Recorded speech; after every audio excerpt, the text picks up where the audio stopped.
सबसे पहले तो मैं नमन करता हूँ जिन्होंने इस जो रिंगस से अजीतगढ़ और श्रीमतपुर रोड पे दुखद सड़क हादसों में अपने जान गंवा दी। मैं उन सभी परिवारों के प्रति अपनी गहन संवेदना व्यक्त करता हूँ और बड़े भाई श्यामजी चौधरी के नेतृत्व में और हम सब क्षेत्रवासी, निकटवर्ती ग्रामवासी, जो भी भाई बंधु इस मुहिम में जुड़े हैं, बहुत ही शानदार तरीके से अपना ज्ञापन मुख्यमंत्री के नाम सौंपा है। हमारे क्षेत्र के स्थानीय जनप्रतिनिधि जो भी हैं, जिस भी पार्टी से बिलोंग करते हैं, उनको भी ये विचारना चाहिए कि ये जो मांग है वो विगत कई वर्षों से बहुत जायज़ मांग है और इसी रोड से वे लोग भी आते जाते हैं। निकटवर्ती ग्राम पंचायतों के 10-15 ग्राम पंचायतों के जो लोग सटे हुए हैं, वो सभी भाई बंधु इसी रोड से आते जाते हैं। ये 2 लाइन जो रोड है, जहाँ पर अक्सर जो ट्रैफिक है वो ओवरटेक की वजह से बहुत सारी नुक्कड़े हैं जो पंचायतों को की ओर से जो रास्ता निकलता है, उस ओर पे बहुत ही ऐसे संवेदनशील क्षेत्र हैं जहाँ पर अक्सर एक्सीडेंट ना चाहते हुए भी हो जाता है, क्योंकि तेज़ रफ्तार की जो गाड़ियाँ चलती हैं, जो इस रोड पे चल रही हैं, अचानक से जो गाँवों की तरफ जो रास्ते टर्न करते हैं वहाँ से कोई भी साधन आ जाता है तो इतनी जगह बचती नहीं है जिससे वाहनों को बचाया जा सके। दुर्घटनाग्रस्त जो बहुत सारे पॉइंट हैं जो हमारे जनप्रतिनिधि बता रहे थे पहले,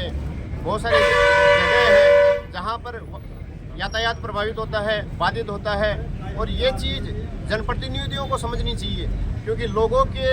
द्वारा जो चुने हुए जनप्रतिनिधि हैं उनका ये दायित्व बनता है कि जो क्षेत्र के जो समस्याएं हैं, मूल समस्याएं हैं, आवागमन के लिए भी व्यवस्था नहीं हो पा रही हैं और समस्याओं को तो हम खैर गिनाना नहीं चाहते, लेकिन सबसे बड़ी मूल जो समस्या है अगर इसका हल कर पाएँ तो उनकी अति कृपा होगी और हमें भी गर्व होगा कि उन लोगों ने जिस ख्यालात से जनप्रतिनिधि बनाकर लोगों ने उनको आगे भेजा है, तो वो भी अपनी मांग पूरी कराने में जन और आसपास के लोगों का, यहाँ के जनप्रतिनिधियों का एक स्वाभिमान अगर हम देख पाएँ, स्वाभिमान बढ़ेगा अगर ऐसी चीज़ें वो कर पाएँ, तो जन सेवा को ध्यान में रखते हुए